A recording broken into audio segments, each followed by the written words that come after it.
Happy 42nd birthday, Raimi! Wow, you've really turned into a full-on old lady now, huh? Congrats on officially becoming a hag. Are you trying to celebrate me? Calling me a hag doesn't exactly scream warm wishes, Sarah. Oh, come on. I'm just being honest. I mean, from society's perspective, 42 is prime hag territory. No offense, sis, just facts. Sarah, stop it. I mean, look at you, completely left behind. You're in your 40s, still single, no partner in sight. Meanwhile, I, your younger sister, am married. I've got 2 adorable kids. I mean, it's almost tragic when you compare us. I'm fine with not being married. I never saw it as something I had to rush. Oh, please. You say that like you have a choice. Let's be real. You wish someone wanted to marry you. But who would, really? A 42-year-old parasite, unemployed and still living with mommy? Dream on. What did you just call me? A parasite. That's what people call women like you know, living rent-free at home, sucking off your parents while contributing nothing. A literal drain. Poor mom has to deal with your dead weight every day. Can you imagine how exhausting that must be? Excuse me? Yes, I still live at home, but I've always contributed. For years, I paid a significant amount of money into the household every month. I have never just freeloaded. Aw, past tense, huh? Because mom told me you're not paying anything now. You've been jobless for months, haven't you? She even used the word neat. What else did she say? Oh, let's see. She told me you got fired. Apparently your company finally realized what a burden you were. I mean, can you blame them? At 42, you're practically obsolete in the workforce. Of course they kicked you out. No one wants to deal with a slow, washed-up office lady. She told you that? Yep, and she cried while saying it. Said she doesn't know how she ended up with such a disgrace of a daughter. She's so ashamed. Said she wishes she could just swap you out for someone better. You're lying. Am I? Would you like me to forward you the voice message? Why would she say that? Because you are a disappointment, Raimi. Seriously, what are you even doing with your life? No job, no partner, no savings, no goals? It's pathetic. You're like one of those background characters in life who just kind of fade out. I can't believe how cruel you're being right now. Cruel? I'm doing you a favor. Someone needs to give you a wake-up call for your own sake and for Mom's. She's getting older, and I refuse to let my kids grow up thinking they'll have to take care of their weird, bitter old aunt who never left home. You have no right to talk to me like this. Oh, I have every right. I built a family. I pay my bills. I raised 2 kids. And you're a cautionary tale. I tell my daughter that if she doesn't get her act together, she'll end up like Auntie Raimi. No job, no husband, no direction. Alone. Sitting in the same bedroom she grew up in, surrounded by dusty books and expired dreams.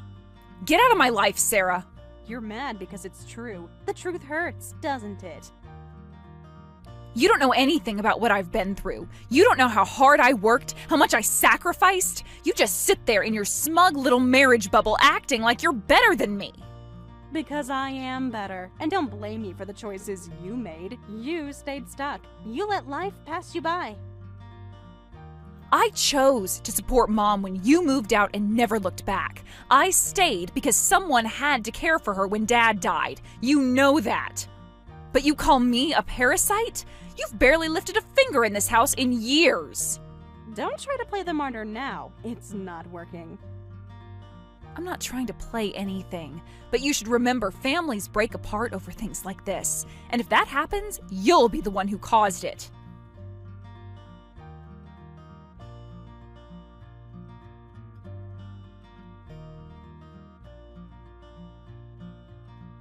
Mom? What the hell did you tell Sarah?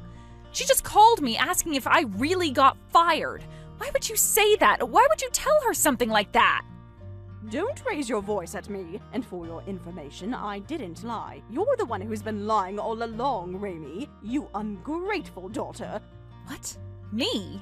When are you going to face the truth?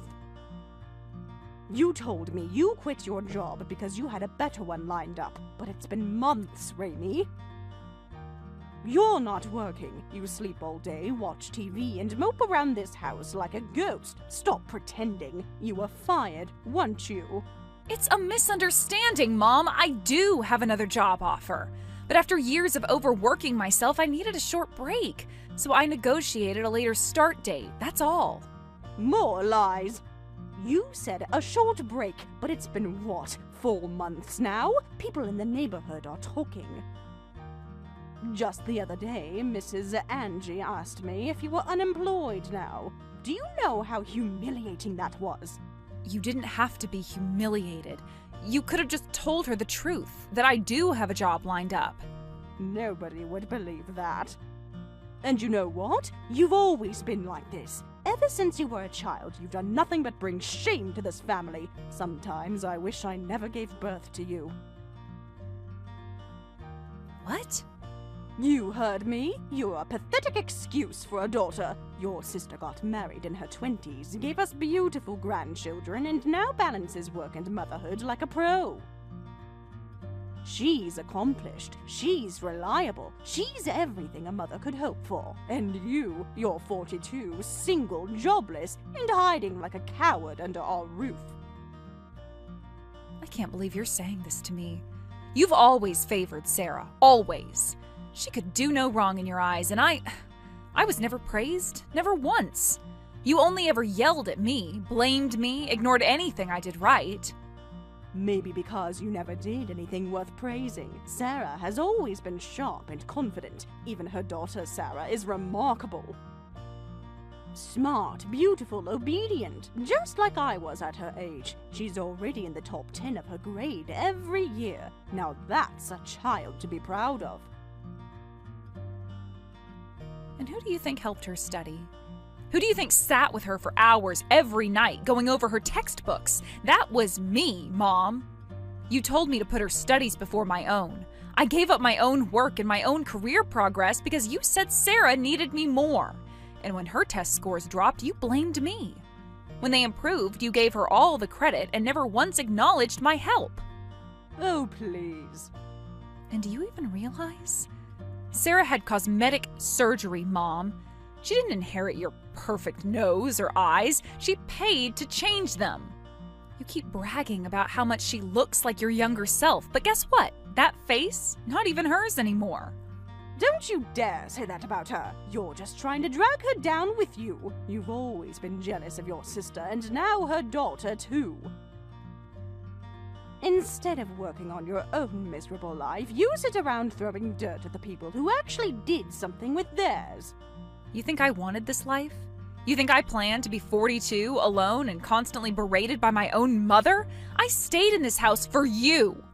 After Dad died, Sarah ran off, and I was the one who stayed to help. I cleaned, cooked, paid bills when you couldn't. I carried more weight than either of you want to admit. You stayed because you had nowhere else to go. Don't twist it into some noble act, and don't think for a second that I'll tolerate this kind of talk. If you're so unhappy here, then leave. Get a job, get married, do something that won't make me want to crawl under a rock from shame. I tried, Mom. God, I tried so hard. I sacrificed pieces of myself over and over again to keep this family running, and all I ever got in return was disappointment in your eyes. Then stop disappointing me. You never gave me a chance. You wrote me off years ago. You built your identity around Sarah's success and threw me away like I was some kind of defective product. Because Sarah made something of herself. She didn't waste her life hiding in corners and making excuses. You mean she escaped you? Maybe I should have too. If you say one more disgusting thing... What will you do? Throw me out? At least then I could finally breathe without being reminded every day that I was a mistake. Don't you ever talk to me like that again. If you cause even one more ounce of shame to this family, I swear I won't hold back next time. You already don't. You never have.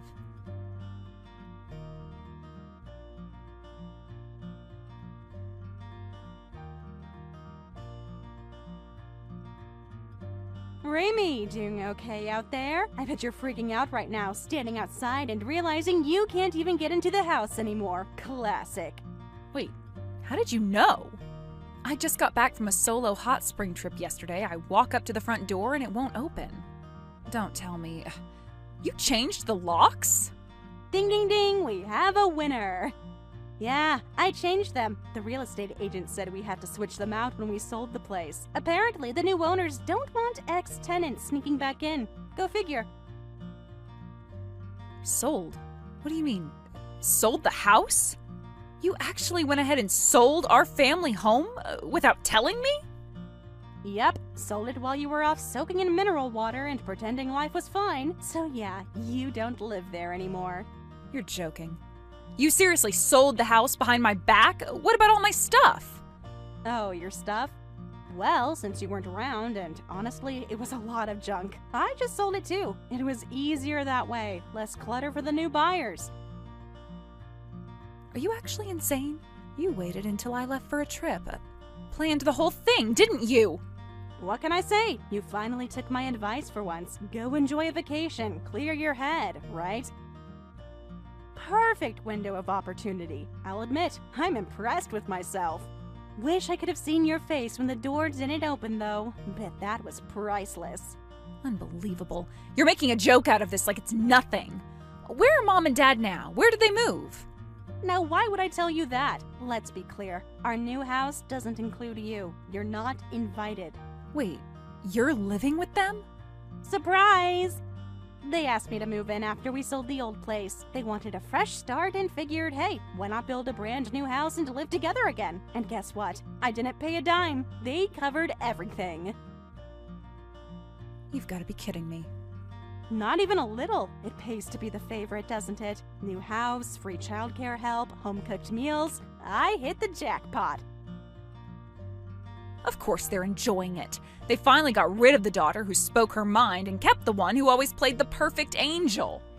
Obviously, compared to the depressing days of living with a broke, unemployed, constantly moaning leech, this is heaven for them. Maybe it is. I won't lie, this is a messed up way for everything to unfold, but I guess it's also oddly fitting. So I just have one question. Now that you're living together, you're going to take care of them, right? I mean, long term, even when they get older and need support, caregiving, medical, everything? Of course. I mean, they gave me this beautiful house, cover most of our expenses, and practically treat me like royalty. It's the least I can do. Then thank you. Honestly, for taking over that burden, you have no idea how heavy it was. Burden? Oh, please. You didn't have a job, remember? It's not like you were working overtime. You're wrong. I might not have had a job the last few months, but before that, I was working non-stop. I saved up while living at home, no rent, no luxuries, just grinding. And guess what? I bought my own place. You bought a house? Nice delusion, sis. You've officially lost it. A broke parasite like you couldn't afford a shed. I did. It's modest but cozy, has radiant heating, beautiful insulation for winter, and best of all, no parents nagging at me. Wait, are you serious? Dead serious. While you were busy playing Queen Bee, I moved toward actual freedom. The house is near that hot spring area I visited. I fell in love with the town, looked up real estate for fun, and found a gem. Signed the papers on the last day of my trip. You bought a house on vacation? Spontaneous decisions aren't always bad. I finally get to spend my money on my life, not funding someone else's expensive tastes. Wait, what do you mean? Oh, you didn't know? Mom and Dad were bleeding me dry. They made me pay everything: utilities, groceries, property tax, even car maintenance for a car they never drove. $3,000 a month, minimum, and every time I brought it up, they'd guilt trip me. Said I owed them for being single, for not marrying, for not giving them grandkids. $3,000 a month? Yep. You see, their lifestyle is all about image. Grocery shopping at luxury stores, fancy clothes, premium everything, even though they're retired. I begged them to scale back, but they refused. That house of yours? Enjoy it, because you've inherited more than square footage. Wait, you mean they expected you to pay for all that? Oh no, they told me it was my duty. You'll hear that soon, I'm sure. But hey, you're married, right? Got that two-income life, cute kid. Surely you can afford it all. No way. We've got a toddler and daycare fees and loans. We can't afford an extra $3,000 every month plus car bills. Well then, take it up with them. You agreed to move in. You wanted the spotlight. I hope it keeps you warm at night. You tricked me. Oh no, I didn't trick anyone. I just left the stage. You were dying for the lead role. Now the show's all yours. You actually got out. I did. And now, for the first time in years, I can finally breathe. Good luck, little sister. You're going to need it.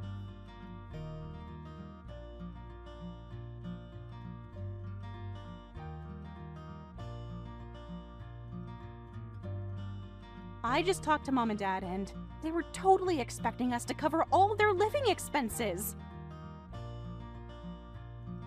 They just assumed we'd take care of everything. This was never part of the deal.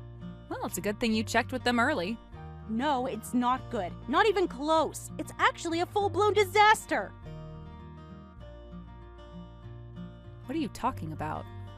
They said something insane, Raimi. They were like, since you two are working professionals, it's only natural you can give us a little spending money too. Then they casually mentioned they expect $1,000 each in allowance on top of their $3,000 monthly expenses. That's $5,000 a month. Just gone. Poof. Every single month. Wow, $5,000 in total? That's ambitious, especially from people who are supposedly retired. Right? I mean, sure, I'm working full-time and all, but I'm not raking in six figures here. Neither is my husband. We're just an average dual-income family trying to raise a kid. Huh. But I thought you were working at a big-name company. Mom's been bragging about you forever. She always goes on about how her daughter works at a top firm and how her son-in-law is a Harvard graduate. Oh my god. She's seriously been saying that? All the time. It's like her favorite conversation starter. Okay, yes, I technically do work for a big firm, but it's a subsidiary, not the main company. So, the salary isn't as fancy as it sounds. Bonuses are practically a joke compared to the head office. It's decent, but we're not some high-income power couple. So she's been wildly overestimating your financial situation, huh? You think?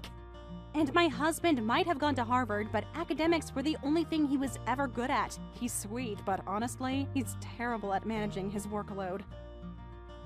He never climbs the corporate ladder, always overwhelmed. I'm the one holding everything together while juggling the kid, the bills, and now this? Oof, sounds like Mom and Dad really miscalculated. They probably thought they'd scored the golden goose. That's exactly it. I think they assumed we were some wealthy young couple who could pamper them. That's why they invited us to live together so eagerly. It's definitely possible. They were always good at painting whatever picture they needed to get what they wanted. And now that they've built this brand new house, we're stuck. There's no easy way out.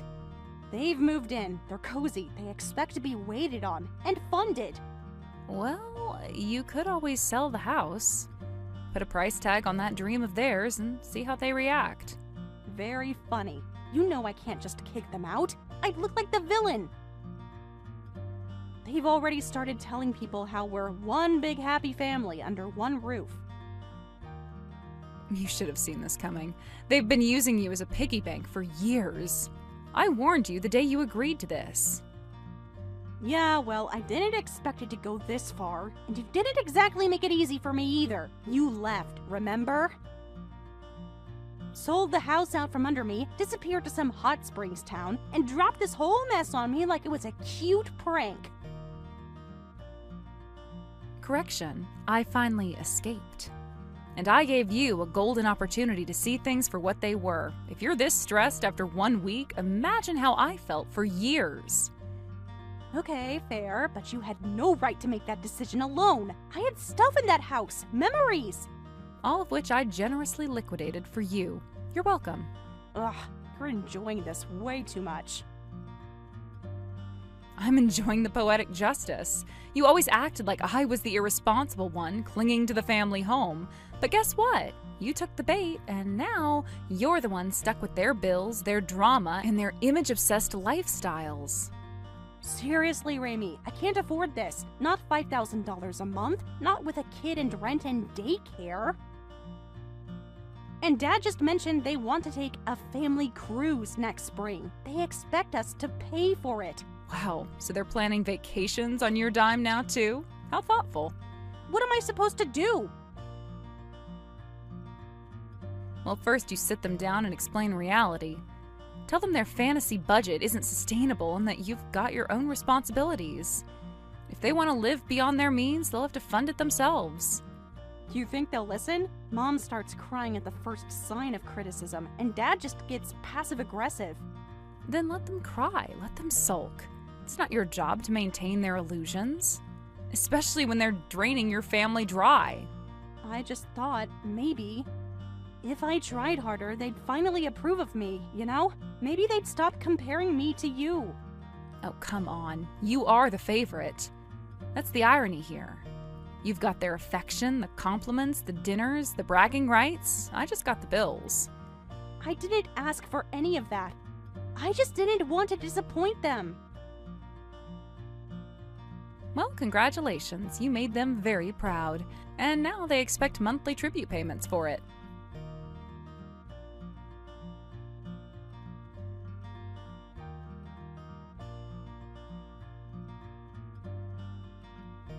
I'm coming over to your house right now, so hurry up and give me the address of that fancy house you bought. The co-living arrangement with Sarah is officially over. What's wrong, Mom? You seemed so happy tossing me aside and running off to live with your precious Sarah. Didn't you say you built that house just for her? Spent all that money to make it her dream home? Yes, that's exactly what I did. I built that gorgeous house just the way she wanted. And how did she repay me? By treating me like some kind of free maid. Can you believe she expects us to cover the household expenses too? When we told her that it wasn't fair, she just threw $1,000 at us and told us to make it work, as if that amount is anywhere near enough. So you're already fighting over money. That didn't take long. She said if we ever ran into a shortfall, we should use our pensions to cover it. And she wants us to handle all the housework and take care of the baby while she and her husband work full-time. I swear she's treating us like servants. Funny, that sounds awfully familiar. I've already lived that life for years. You just didn't want to see it. You two left everything to me while you sat back and relaxed. You didn't even step foot in the kitchen for years, and now you're surprised it's happening again? I also heard something else from Sarah. Turns out you did find a new job, didn't you? And not just any job, a remote job with a really good company. That kind of position is highly competitive. You must be earning quite a bit. What are you getting at? Oh, and Sarah also mentioned the house you bought is beautiful. She said it even has a wood-burning stove. That's so trendy right now. Very chic. I could brag about it to my friends, you know. Come on, give me the address already. No, absolutely not. Why would I share my address with you, of all people? This house is my fresh start, and part of that is cutting all ties with you. Wait, what? You heard me. I'm severing our relationship. You don't get to kick me out of my childhood home while I was away traveling and then come crawling back the second Sarah disappoints you. You've made it clear, for years, that I was the disposable daughter. You had Sarah, and that was all you needed, right? Don't say such sad things. You're still our daughter, too. You've always been important to us. That's why I'm asking. Please, just give me the address. We had no idea Sarah and her husband earn so little. At this rate, we won't even have the retirement lifestyle we dreamed of. Sounds like you won't even have someone to take care of you in your old age. You might want to think about that. What are you saying? Sarah promised that if you lived with her, she'd help with your care when you got older. You two agreed. She gets the house, and in return, she'd look after you. But now you're ready to abandon her over a couple financial inconveniences? Well, guess what? I'm not picking up the slack. You leave that house, you lose everything. I'm done being your backup plan. But we can't live in a nursing home. I don't want to end up in one of those places. Then maybe you should have thought about that before burning every bridge you had. Maybe you should have treated both your daughters with respect. Instead, you spent years praising Sarah while tearing me down. You kicked me out, humiliated me, called me a failure, and now that I've rebuilt my life without you, you want a piece of it? That's not fair. No, what wasn't fair was how you treated me all these years. You praised Sarah for getting married young, for having kids, for being perfect, but you never once acknowledged my efforts. I tutored Sarah day and night to make sure her grades were high, and you never thanked me. When she did well, you said it was because she was smart. When she struggled, I got blamed. Even now, after everything, you still think I owe you something. But I'm your mother. You can't just walk away like this. You stopped being my mother the moment you chose convenience over love. When you sold my home behind my back, you made your choice. Now I'm making mine. I am living peacefully, finally, and I'm not letting you disrupt that. Please, don't shut me out like this. You know I've always had a sharp tongue, but deep down, I care about you. I was just frustrated. I didn't mean to hurt you. Frustrated? You said you'd wished I'd never been born. You told me I was a disgrace, a failure, a burden. You weaponized your disappointment until I believed it was all I'd ever be. But guess what? I'm not a failure. I'm finally standing on my own 2 feet. And I am done letting you treat me like less than. So that's it. You're really cutting us off? Yes. You want a relationship with me? Well, then maybe, just maybe, start by apologizing. Not excuses, not manipulation, a real apology. But until that happens, I'm living my life without you. Goodbye, Mom. Take care of yourself, and good luck with Sarah. Raimi, wait! No more waiting. You waited too long to see me. I'm not waiting for you to catch up.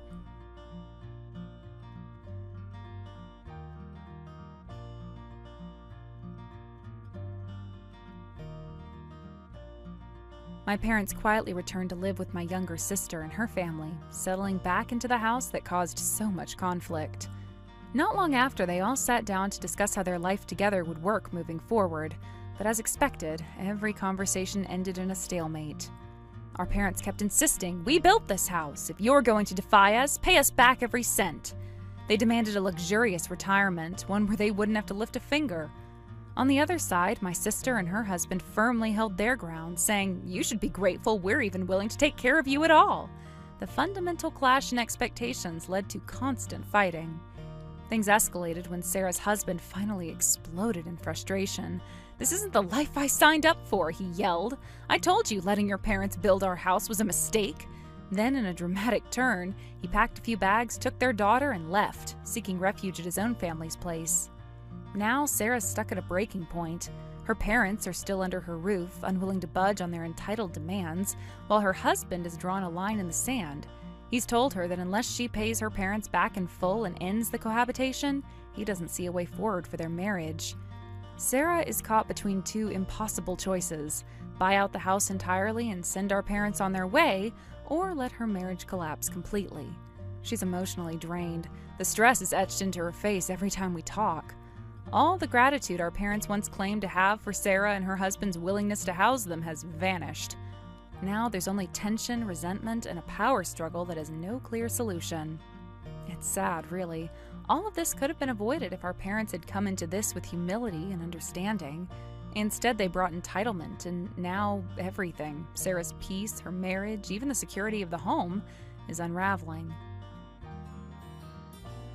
Thank you for watching all the way until the end. If you felt good after watching this video, please like the video. If not, please leave a comment and give us your feedback. Also, don't forget to subscribe. Your comments and likes help this channel grow. We hope you enjoy our other stories as well.